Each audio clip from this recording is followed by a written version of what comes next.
have a 4-day work week because of today's holiday. But what if that wasn't the exception, but the rule? Yeah, the 4-day work week trend is catching on at companies all across the country.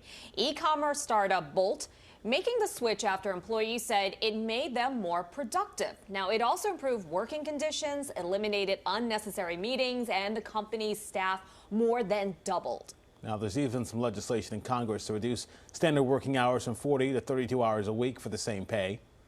We'll see if that goes anywhere. I have a feeling it won't. But how could you make your 4-day work week more efficient without longer hours? Paula Rizzo, author of Listful Living, joins us with ways to implement this idea without being stressed out. Thanks so much for being with us. Paula. Of course, you will fill the time that you have. So whether it's 5 hours or 5 days, you'll get it done. We just have to make sure you make the most of your time. Okay, so we have about, we have maybe 2 minutes to talk to you, so we're going to make the most of this time as well. What are your suggestions for, as people, if they get the opportunity, again, that's a big if you get the chance to do it, what should you know, what should you do, and how do you prepare for it? Right. Well, first is a mindset switch. We are so used to the 5 and 6 and 7 day work week.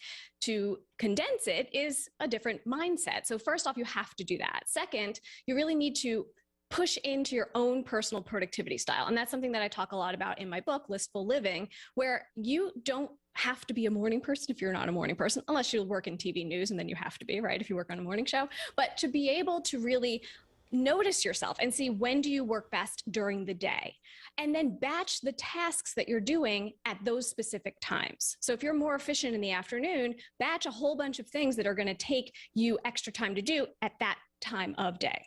Now, Paula, let's be honest, we have a lot of distractions at home. So why is a to-do list really so important here? Yes, the to-do list is super important if you do it right. So you want to be laser focused. I only put things on my to-do list that I have the time and the resources to do. I make it the night before, because the next day when you come in, you sit at your desk, you have 1,000 things that pop up, right? Tons of distractions. But if you have that to-do list next to you, so you know what your intention is, you know what you were supposed to get done. You have a roadmap for the day. So make sure that it's laser focused. It's not the things that you wish you could do. It's the things that you actually can get done in this time. How much of this conversation, though, is fantasy land? Because, look, yes, there are some people who are able to work at home, who are on computers, whatever, they can figure it out. You can condense and move and shit. But there's a lot of people who are working hard, going in 5 days a week, even 6 days a week sometimes. And it's like they have to be at the office, they have to be at the stock room, or they have to be wherever they have to be. And the boss isn't going to say, hey, you know what? I'm going to pay you for 40 hours, but you're going to work for 32. So, how much of this is even realistic for most people?